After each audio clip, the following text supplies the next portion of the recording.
మౌనంగా ఉన్నాం. ఎక్కడ ఒక అమ్మాయి విషయం కదా, సెన్సిటివ్ విషయం కదా అని మౌనంగా ఉన్నాం. ఇవాళ ముఖ్యమంత్రి మాట్లాడిన మాటలతో నోరు విప్పక తప్పని పరిస్థితిలో నేను మాట్లాడుతూ ఉన్నా. అసలు మెదడు ఉందా ఆయనకి? లేదా వడదెబ్బకి ఏమైనా చిన్న మెదడు కూడా చితికిపోయిందా? ఏం మాట్లాడుతున్నాడు ఆయన? నాకు అర్థం కాదు. ఏదో మా బావమ్మరి దీంట్లో దొరికినాయి అంటాడు. పెట్టు కేసు ఎవడొద్దన్నాడు ఆయన నిన్ను? ఏం దొరికినాయి? నీ ఎక్సైజ్ సూపరింటెండెంట్ చెప్పింది కదా, అందులో ఏం దొరకలే, ఏం లేదురా నాయన అని. నువ్వేమైనా ప్లాంట్ చేయబోయినట్టున్నావు. మీ వాళ్ళకి చెప్పేది ఆడ ఇరికియమని చెప్పినట్టున్నావు. అది ఇరికేయలేకపోయాను. నేనేం చేస్తా దానికి? నేనేమంటున్నా అంటే ఇంత చిల్లర రాజకీయం మంచిది కాదు. 9 రోజులు ఒక పాక్సో నిందితుని దేశంలో ఎక్కడైనా వదిలిపెట్టినరా? ఎందుకు నీకు అంత అండర్స్టాండింగ్ ఏంది మీ ఇద్దరికి? నీకు ఎందుకు భయం? ఒక నిందితుడిగా చూడాలా? వారు ఎవరైతే ఏందా ఎందుకు కాపాడినామని అడుగుతున్నా ముఖ్యమంత్రిని. చివరికి ఏం జరిగిందండి వాస్తవం? కేసు రిజిస్టర్ చేయడానికి భయం, మీడియాలో రాయడానికి భయం. ఎవడు చేస్తున్నాడు ఈ మేనేజ్మెంట్ అంతా? నువ్వు నీ ఫ్రెండ్ కాదా? నీ ఫ్రెండ్ ఆర్ఎస్ బ్రదర్స్ కాదా ఇద్దరు మీరు? ఇది వాస్తవం కాదా? మీడియాకు ఫోన్లు చేసి బతిమలాడింది వాస్తవం కాదా? రాయకండి దండం పెడతా అని మీడియా రాయని మాట కూడా వాస్తవం కాదా? ఇవన్నీ కాదండి. 9 రోజులు ఒక నిందితుడిని దాచిపెడితే ఇంకొక సామాన్యుడైతే ఊకుంటారా పోలీసులు?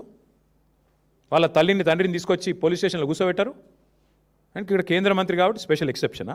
అంటే నువ్వు రేపు చేయి, మర్డర్ చేయి, ఏమైనా చేయి, కేంద్ర మంత్రి కొడుకైతే మేము ముట్టుకోమనా?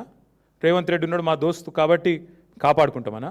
చివరికి దిక్కులేక నేను హైకోర్టుకు సల్యూట్ చేస్తున్నా.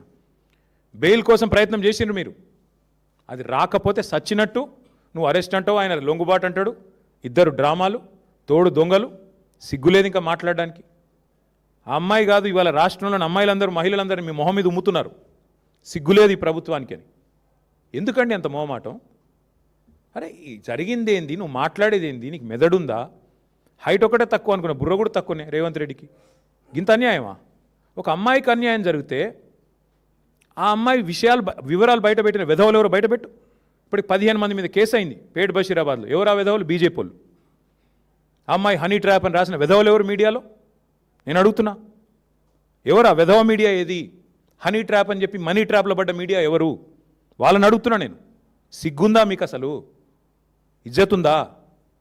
ఇంకా మాట్లాడుతున్నాడు ముఖ్యమంత్రి, కేంద్ర హోంశాఖ సహాయ మంత్రి. ఈయననేమో నేను పంపించిన నా కొడుకుని ఈయనంటాడు. ఆయన చేసిన ఘనకార్యానికి ఫస్ట్ పోలీసులు బరబర గుంజుకపోవాలి. నీవు దాచిపెట్టిన 9 రోజులు ఆ కుటుంబాన్ని బెదిరించినావు నువ్వు. నిన్ను కేసులో పెట్టాలి, సిగ్గుంటే రాజీనామా చేయాలి.